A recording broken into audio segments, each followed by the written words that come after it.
any rabbi from another planet. Please like, share, and subscribe, and ring that little bell. Ring the little bell so you're notified when new videos drop. So the winds of change are on the air, right? The great wheel turns. How are the winds of change on the air? There is not one, not two, but two hit pieces out against the Chris Chibnall era. Now, why is this weird? It's because they've been big flag wavers for the Chris Chibnall era.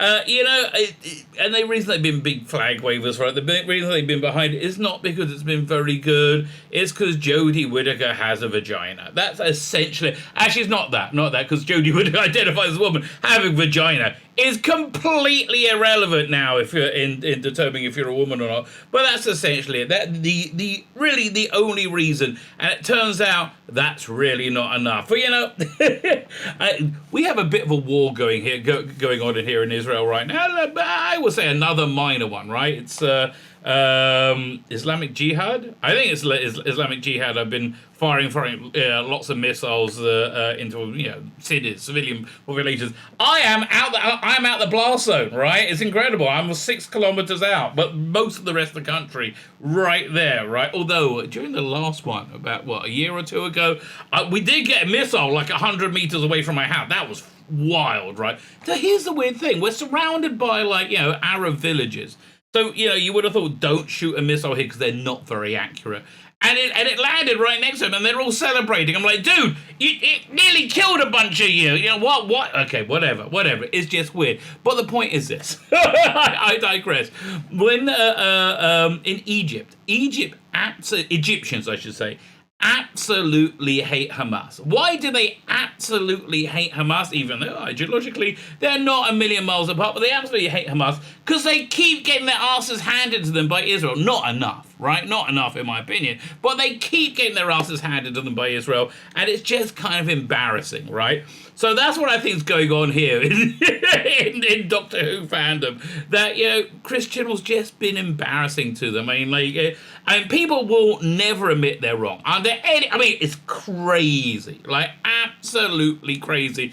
No matter what happens, people will not admit they're wrong until their life is burning down, right? People will pay $10 for gas, and they're like, oh yes, I'm still happy with my vote, and they will. It's crazy, right? It's absolutely crazy. We had this Jewish official who was reasonably prominent, who broke Torah law, broke the Jewish law, right? Old Testament Jewish law, really openly. But because he had a specific honorific, people looked the other way. People pretended it didn't happen, even though objectively he got up in front of the synagogue for 45 minutes on the worst day possible and did that thing about a year ago, right? They're still in denial. People will never, ever admit they're wrong. But what they will do is they will, for no apparent reason, turn on the thing that they supported on a dime, which is what we're seeing right here. Before we get into these several stories, like, share, and subscribe. That will be Fandabby. Oh, you heard it. Fandabby double dose. Let's go for Fandabby triple dosey. I'm in a good mood this morning. Let's say Fandabby triple dosey. Thank you very much. Comment, please let me know what you think. And I'm happy for anybody to disagree with me. Although a lot of times when people disagree with me, they're just like, you so stupid. But no, don't insult. If you want to, it's fine, but it belittles you. No, disagree. Tell me where you disagree. How about that? No. Right. It just makes them feel bad that because I'm telling the truth, essentially. And people really, again, going back to the thing that people do not like to admit they're wrong. Under any circumstances, right? So if you make them feel stupid because you were saying the truth, it makes them feel, which was they are objectively wrong. They will not thank you for that experience. In my experience, right? They will not thank you for that. Fine. Like, share, subscribe, comment. All those things are very good. Sign up my Substack, my email newsletter, which lets you know the scintilling content I have coming out every day here on YouTube, and also Rumble. More on Rumble, because YouTube's going to ban me at some point. Rumble, getting a bit of traction. Thank you very much, Rumble. So head on over to Rumble, subscribe to me there, subscribe to me at YouTube. All those things are very good. Subscribe to my Substack, subscribe to my paid Substack, which lets you send me some money, which, I don't want to discourage you over, right? Do not want to discourage you, but, it's not Not compulsory. It will just make me happy. I mean, relatively happy. My happiness will increase with the amount of money. Although I'm telling you, there's a weird axis, right, where the happiness goes, you go, oh yeah, and goes down the other way, because then I feel guilty, right? Then it's too much, right? It's kind of like the control in the shower. You get it freezing. Oh my god, too hot, right? Like that. That's pretty much exactly the same. Yeah, it's amazing how much of life reflects the rest of life. Fine, let's get into these stories. Where should we start? Let's start with this one, which I find quite, really quite remarkable. Oh no, we're not there. I was going to start with this one. I'll go with that one in a minute. TV Zone. I remember TV Zone. It used to be a reasonably bad magazine, right? It was put out by the people who did Starburst, which was also, I think you could fairly call it a cheap, worthless rag, right? But I quite liked it as well. They also did the 80s, I think. So is this still this TV Zone? I do not know, right? But we have Chris Chibnall's swan song, his centenary special coming up, and we really don't know anything about it whatsoever. Yeah, I get the feeling that Chris Chibnall just wants it to be over, right? I mean, like he's been to this rodeo before, right? He has danced this dance before. He's got excited. Oh, this time. Oh, they're going to really love it. Oh, I can't wait to see my first season. My first season with no good monsters in it at all, right? We're going to have a bloke with teeth in his face, and we're going to have a kind of a nonsensical final episode where we bring it back. Ooh, and it tanked, right? Nobody really likes it. Okay, so next year we're going to bring lots of monsters and lore. And then they did the Timeless Children, and everyone, we hate this. We hate this, and we hate you. Essentially, was the overwhelming. I mean, even the supporters of the Chibnall era, they were like, oh. Oh dear, right? It didn't work out well, and then God bless him, right? I think he pulls out all the stops to make Flux, which again, garbage, right? I think everything Chris Chibnall has done has been absolute unwatchable garbage, and I actually feel bad for him. He's kind of clearly promoted above his abilities. But nonetheless, it got even worse ratings and worse reviews. Everybody hated it, right? He had to put out a 15-minute video explaining the plot, and he missed out half the plot. I mean, like, Chris, it's not working out well. So he's had this rodeo before, right? And then we had the Christmas special, and it got the lowest ratings ever. Sorry, New Year's special. Heaven forfend we will do a Christmas special, because we don't want to have Judeo-Christian values in a positive light. So he did that. And what is up? The more I think about it, what's up with Weird Creepy Nick? If you haven't seen it, the plot is essentially this guy. This guy has this long-lasting, unrequited love for a woman who's generally pissed off and owns a storage facility. I think that was she was a storage facility that she inherited, and he comes in just once a year, and he always comes in with something from an ex-girlfriend or maybe or a victim. And it's what it really seemed like. Oh yeah, I buried the body, but now I really got to hide the Monopoly game, right? And then they ended up happily ever after. I don't understand. I genuinely. What went through your mind there, Chris? Like, why do you think, oh yeah, this is going to work out, right? So, and then we had Legend of the Sea Devils, and amazingly, still lower ratings. So I think Chris Chibnall just wants it to be over. Who would have thought? Chris Chibnall and me would finally agree on something? They just want it to be over, and he's hiding under the radar. My guess is they probably even pre-recorded any publicity stuff back in whenever, like January, February, before they closed up the studio and had to, close the keys, and Rusty Davis took over, right? It just hasn't worked out well for Christian. Does he have a new job yet? No, he doesn't. Does Jodie Whittaker? No, she doesn't. That's weird, isn't it? Because they were so stunning and brave and so insanely successful. Do you remember Piers Wenger, who does have a new job, right? Saying, well, they're Doctor Who's in the best state it's ever been editorially. Editorially means they were using it as a platform to transmit their absolutely insane worldview, which now, if you in any way object to it, you will be arrested, right? I saw this guy, this ex-military British working class guy, British soldier, being arrested because he retweeted or reposted a tweet by Lawrence Fox where he arranged the the rainbow pride flags to look like the symbol of the naughty National Socialists in Germany in the 1930s. And they literally arrested him. It was the most insane. I mean, they after it went viral on the internet, they said, "Oh no, we made a mistake." But please, if it hadn't gone viral, if it did that, then obviously that arrest would have still gone on. But you had a group of police take out an old man, a veteran, who had served the country in handcuffs because he retweeted something, essentially saying that the LGBTQ plus narrative of the world, if you in any way defy it, you will be thrown in jail, right? We do not allow any questioning whatsoever, which somewhat proves Lawrence Fox's point, doesn't it? I think so too. Anyway, I digress. So here we have TV Zone. And the TV Zone comes on and says, this is from August the 7th. On hashtag Doctor Who centenary marketing. Literally. And whenever someone says literally, it's always bad news. But this time they're actually saying it using actually. Nobody has any idea. And if anybody did know anything official, they wouldn't be allowed to say, yeah, Chris, like what? I mean, my guess is it's got member berry upon member berry upon member berry to like plaster over the cracks on the completely useless failed script, right? I mean, listen, you tried everything else. You're trying that. Good for you, mate. And the rumor is we will see the first. Who was it? Joe Martin's Doctor regenerate in it and turn into Bradley Walsh's first Doctor, William Hartnell, right?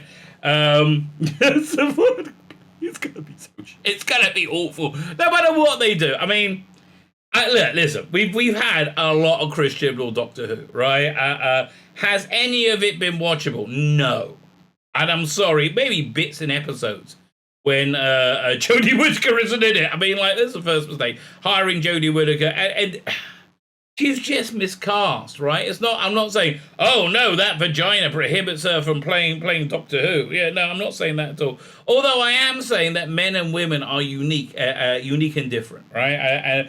Equal, unique, and different, right? And we've been seeing over and over and over again feminized versions of masculine things that because sexism, I don't know. It's just we got to retrain the world not to be racist and see that women can be men too. I don't understand how that's being not sexist, right? Why don't women be women, right? But no. So we got to have a lot of feminized things. But nobody was. Women aren't interested, and men aren't interested. I mean, have you seen the new Batgirl movie? No, nobody has, and no one's ever going to, because the people who bought Warner Bros. Went, what is this shit? I mean, really, what is this shit? And that's basically the story of Jodie Whittaker's Doctor Who. Anyway, a lot of people from various outlets, of all kinds, are privately immensely frustrated, not at specific people, but at the strategy or lack thereof. Right? I mean, look, if it's going to be on October, right? Then you start bringing in the magazines like SFX is one, for example, and I think SFX talks. This is where it came from. Doctor Who magazine. Why don't you start bringing them in now, right? Because when they publish it, we're in August now. It's going to be in September, right? If they write articles now, it'll come out in late September, and then in October. So you have a month promotion, but they're just clueless, right? I think clueless and embarrassed, and I mean, it's got to be hard, isn't it? Every time you go, I got it! Oh yeah, we got it this time. We're gonna have a freaking awesome Doctor Who. Oh yeah, people are gonna, oh dear. They're the ratings, and it's gonna be hated, right? Listen, I'm sorry you screwed up so much, Chrissy, mate. Well, what can I say? Going to throw out these as possible obviously not confirmed.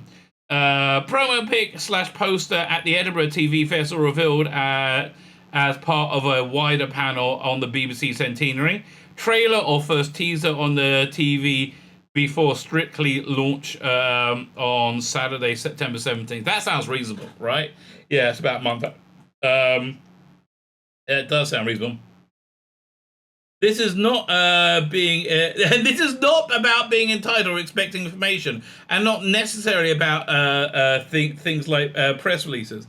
We're talking about TV mags writing up autumn previews, not knowing whether to list Doctor Who as a highlight. Licensees are not being given concept art for products, etc. Yeah, unprofessional behaviour, right? Unprofessional behaviour, which is the hallmark of the Jodie Whittaker era, the Christian. I mean, the scripts were unprofessional. I'm sorry. You know, if you got to write, if you got to put out a 15-minute video explaining your idiot script, right, then at that point, your script may not be of professional standard, right? I think that's fair to say. And nothing, you know, I have no sympathy. I have no sympathy for the BBC. I have no sympathy for Chibnall. Chibnall, mate. You could have hired Paul Cornell. He was begging to suck your dick about a year ago during lockdown. Oh, Paul's the best. And just because you're ideological on the same page, he's in the literary world, and literary world are full of lefty lovers who are idiots who are bought into this insanity, this modern day insanity completely. So, and he can write. He may be a douchebag. He can bloody write. You know, he's done some of the best Doctor Who, I think, ever.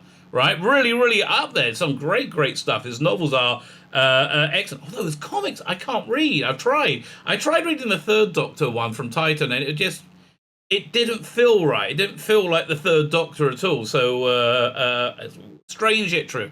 So King Clovis, John the White. John the White, I do recommend you following on Twitter. He is what's the way? Uncompromising. I think is the best way of describing it. And he has like a laser-like critique, which just slashes through people, which kind of funny to watch. So let's see what it has to say. They don't want to promote it. They want to bury it. Do they really? I mean, then why did they make it?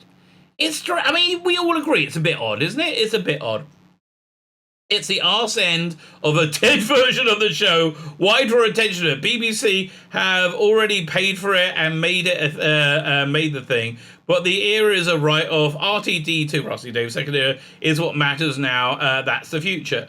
The job of marketing is twofold: to let those already in the know it's happening, and to tempt new people to give it a go. Well, who's going to want to see Whittaker's last story as a jumping on point? Well, I think a lot of people are going to want to see it regenerate, right?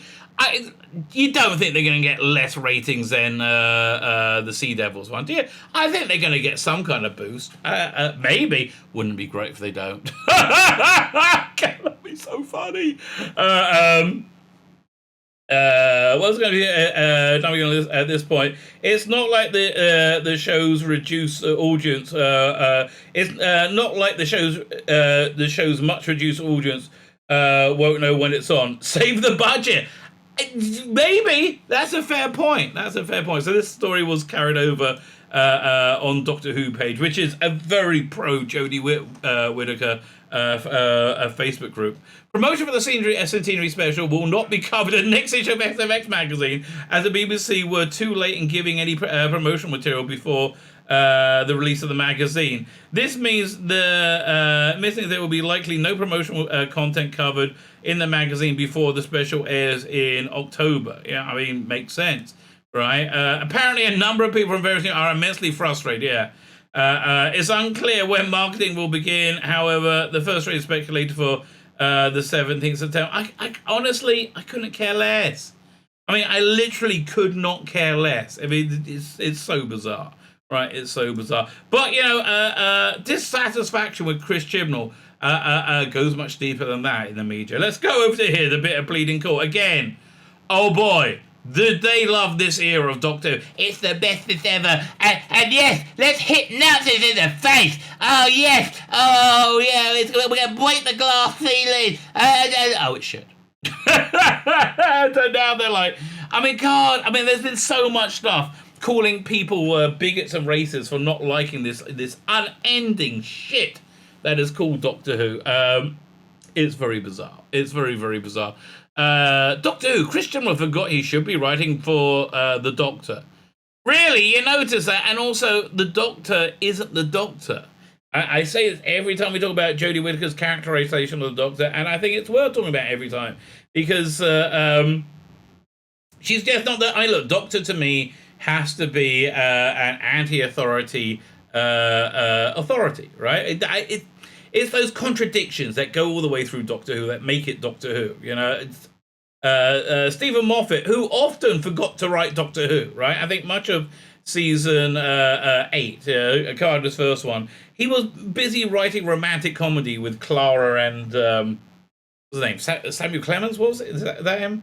Yeah, he seemed to be more in for that, right? Which he's very good at, right? It's very good. But my favourite line is this: when they're having dinner, and he's like, "I was a soldier. We don't just kill people, you know. We dug wells." I'm like, "Blimey!" And then the waiter came over and said, "Would you like a drink?" Said, "Give it a minute. He'll dig for some."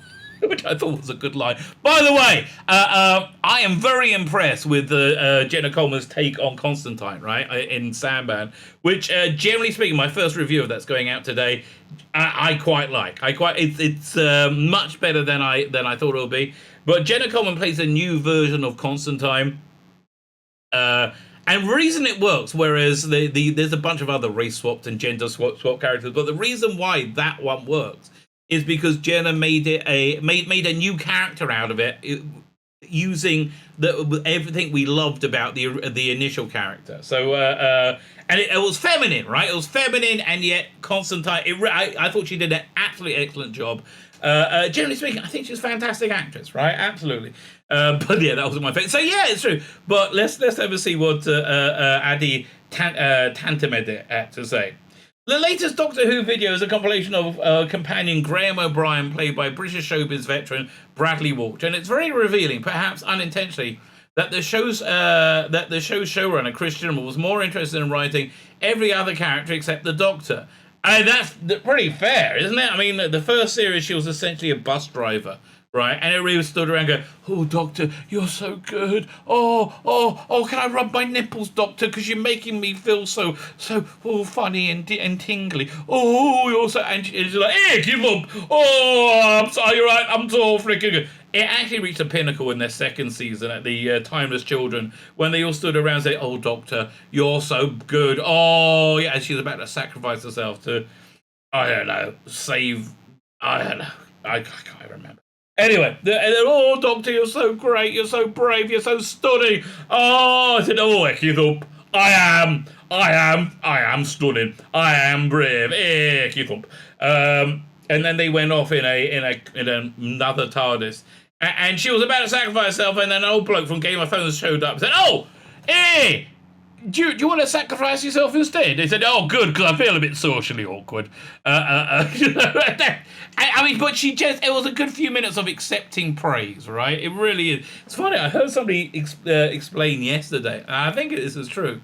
A male power fantasy in media is being able to help, being super helpful. Like you're a soldier and you save the platoon, you know, you're a knight and you save the damsel in distress. Superheroes are about being so incredibly useful. You can help millions of people, 1,000 people, right? It's about using your power to make the world better, right? That's a male power fantasy. Female power fantasies, which you see all that, and I can say this with some confidence now, because female power fantasies we've seen all the way through media over the last 5 years or so, is all about being able to do whatever they want with no consequence whatsoever, right? So I guess that kind of fits into the mold.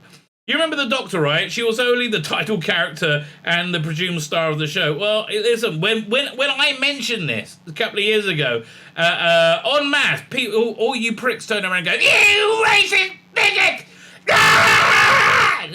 Now you're saying the same thing, mate, right? Makes me think when you were calling me a racist bigot, you were actually full of shit, right? And that was a lot of people you were calling racist bigots for a long time. Maybe, and look, this is just a crazy idea. Crazy idea. You should maybe just say, "You know the time we called you racist, sexist bigots? Yeah, we're sorry. They're never, ever, ever, ever going to do that." And, you know, their lives would be so much better, right? So much better if they could do that. But they are never, ever, ever going to do that. We get it. When you get an actor like Walsh, you want to give him as much as possible in the scripts. I don't think so. I think he had as poorly written two-dimensional scripts as everybody else. I do think he was able to imbue it with character because he's talented, right? That's the. I know it's a thing that we're not allowed to mention anymore. He is talented, so he just shone through. I'm mad to kill. Probably less so.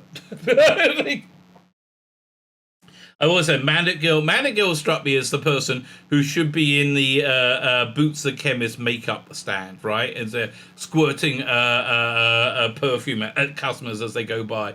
That is where she should be in life, right? It was a cruel trick promoting her to a television personality actress, a role that she is clearly not cut out for. Bless her little heart.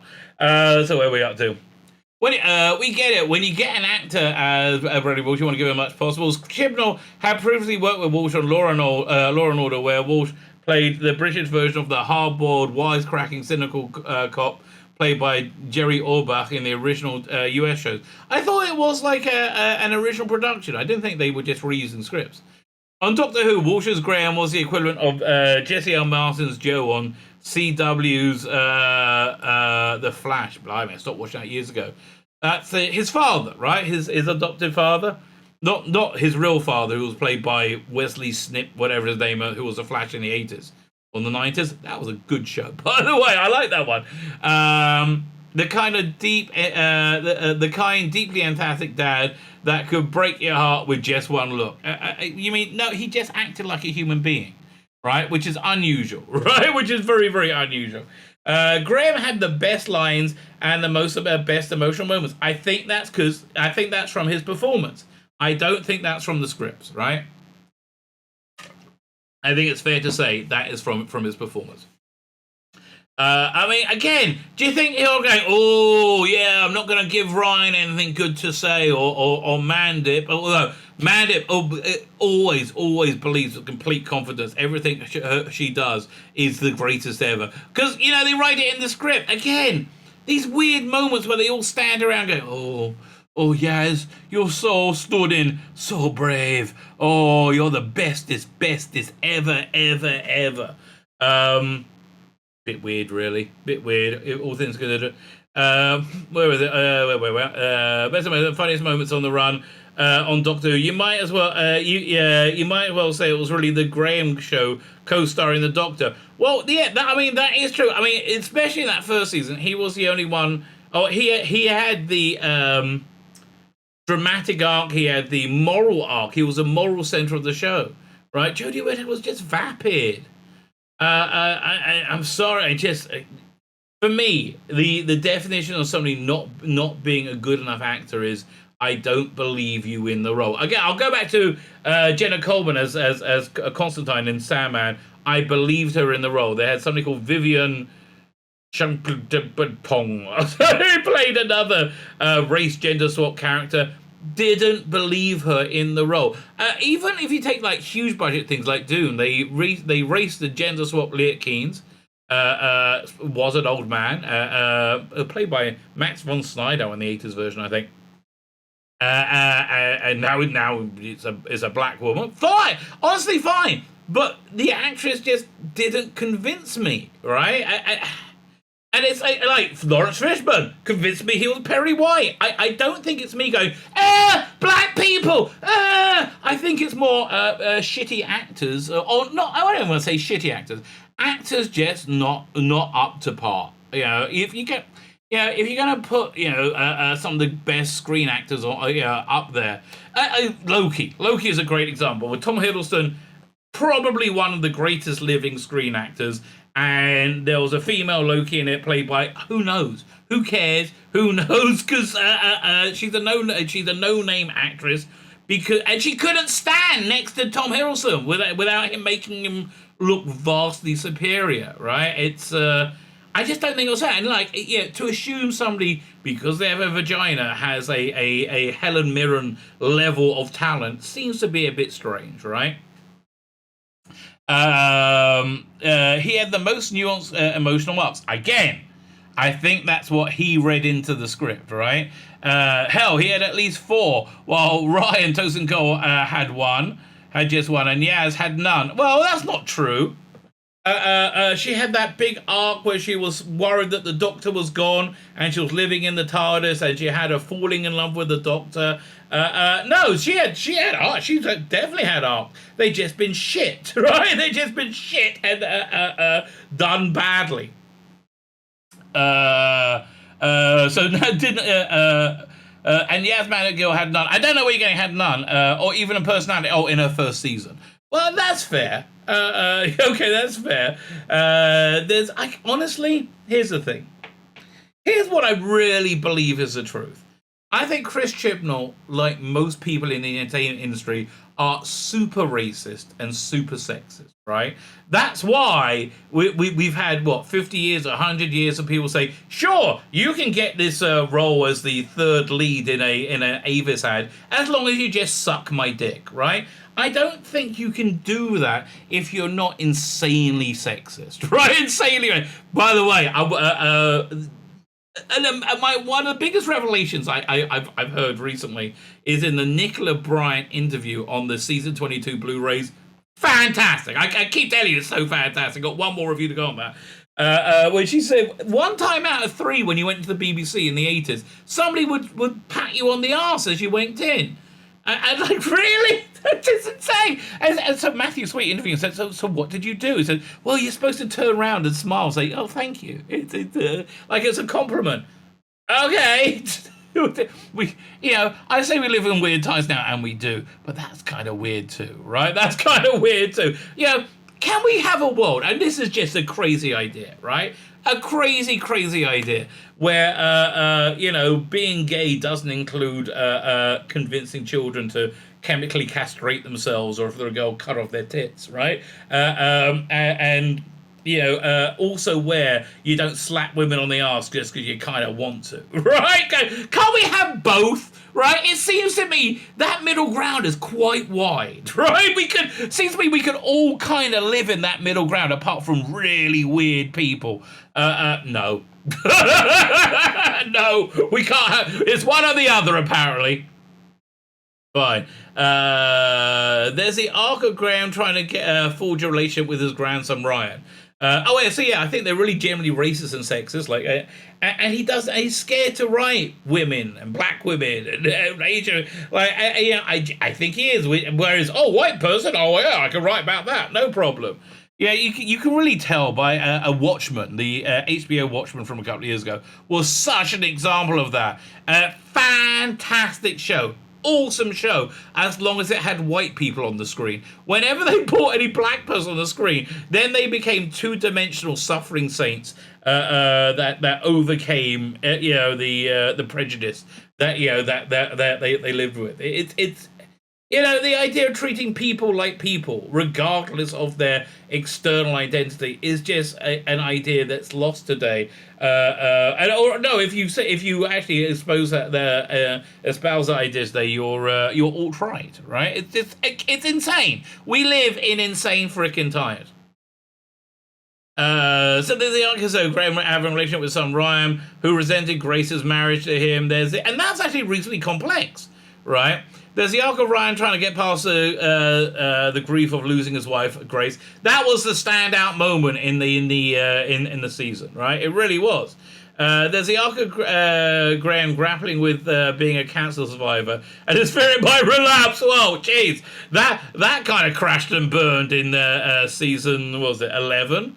Was it season 12, when said, oh, doctor, I'm a bit worried my cancer's going to come back, right, after having an episode of psychological trauma. Is there anything you can say that could I could find inspiring, I could take hope from? She's like, no, I freaking can't, because that's going to make me feel bad, because I'm a bit socially awkward. I keep thump. Which is basically Chris Chibnall. I mean, it uses the doctor as a surrogate for all his neuroses and fears and inabilities, right? Chris Chibnall talks about the whole Timeless Child arc was about being adopted. No,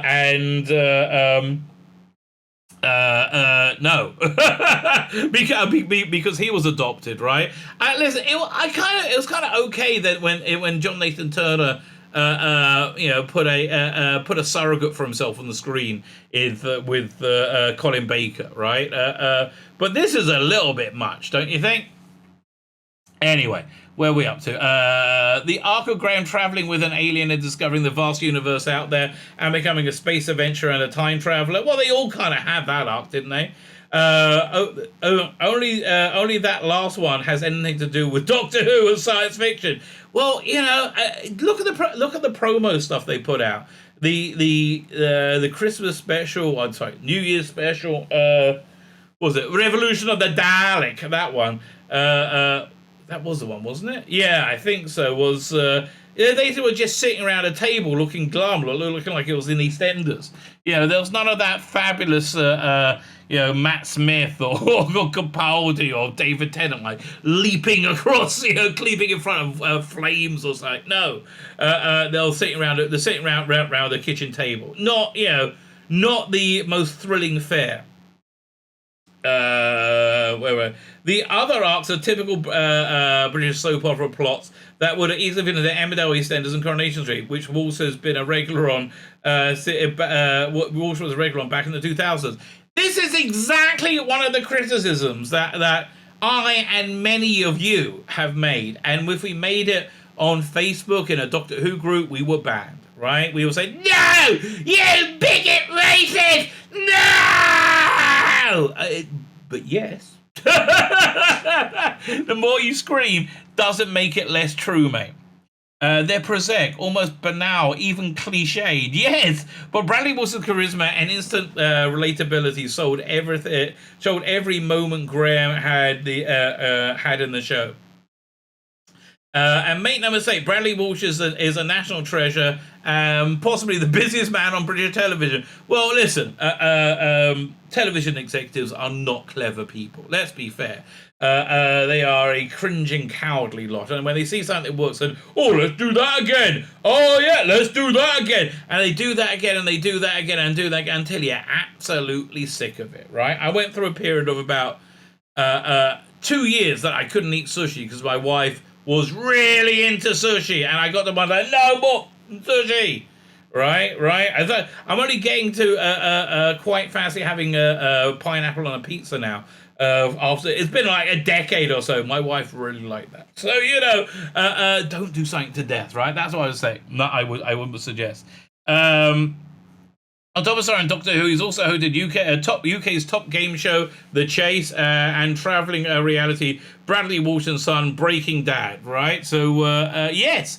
Yeah, you know why? He's a relatable, likeable human being. It seems bizarre, right? It seems bizarre. Yeah, I never really understood the wisdom behind cancelling John Barrowman. I mean, like, how much more likeable and relatable, relatable... I don't know, likable person can you get than John bloody Barrymore? Not John Barrowman, right? But no, gotta cancel him. When Doctor Who isn't Doctor Who, which has been my point all along, Chris Chibnall made his worst mistake as showrunner, made the worst mistake a showrunner ever could. Which one? There's been so many of them, right? There have been so insanely many of them. He was not that interested in the title character at the start because I don't think he feels comfortable writing women. Right? I think that's what I just don't think he feels comfortable scripting for the girlies. Right? I don't think so at all. With show running or the show he was making and kept running to the supporting characters, especially lashing onto Graham as the one he was most interested in. Again, it's the one he felt he could. It's the only one he really had dramatic license to do anything with, because you're not allowed to do anything negative if somebody's on the progressive stack. So if you're a woman, if you're a black woman, if you're an Asian woman, if you're a brown woman, if you're a black man, black men are actually on the bottom of the progressive stack. They are the least protected whatsoever, which is weird, but it's just the way it is. And so, you can't have any negative traits. But Bradley Walsh was a white male. Let the good times, so they're able to make him into an interesting character, and it really is fascinating. Like, you wouldn't be able to have Tosin Cole contemplate killing Tim Shaw. I mean, God, I can't even believe I remember the names of these inconsequential pieces of crap. Why? Because that would be acting bad to black people, right? Same with Yaz. I mean, again, why does Yaz have no freaking personality? Because she's got to be the bestest ever, right? Why has the Doctor never done anything? This Jodie Whittaker Doctor never done anything, because we can't even question that she's the bestest ever, right? It's just. These are just the rules of woke storytelling. And people go, whenever you use the word woke, and I don't use it often because I find it puts up a block. People, their immediate defense is, well, what's the definition of woke? Well, how would you define woke? I would define woke as the uncomfortable platforming of a unpopular ideology in an existing popular franchise. And I think the other tenet of wokeness is it comes with a significant drop in quality, and so that's why I'm really on the fence if I think Sandman was woke or not. Which again I'm quite enjoying, apart from the really agonizing identity politics casting through a lot of it. But is it woke? Well, it doesn't fulfill all the criteria because it's well done, right? It's well written, really astonishingly well written. The episode 6. I'd rather talk about anything. Christian or Doctor Who, but episode 6 is they combine 2 issues of the comic, but that's the one where they have Sandman's sister in it, who's played by a black woman. It's very jarring, and I don't like it, right? But I can't fault it because at least the job that she does portraying the character is spot on, right? It doesn't really work because you have the whole rest of Sandman's family all being like stone white, right? And it's just like, and one of these things is not like the other. It's so bizarre. It's essentially was it Neil Gaiman saying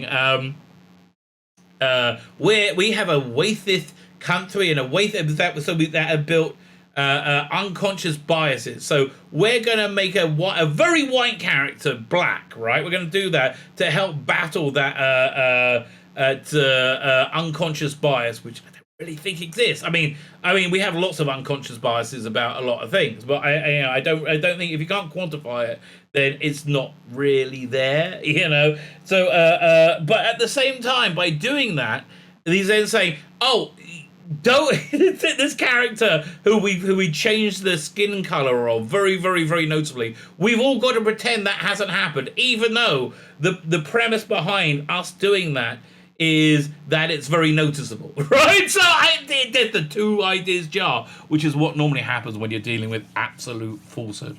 Anyway, I digress. Speaking of absolute falsehood, let's talk about Chris Chibnall.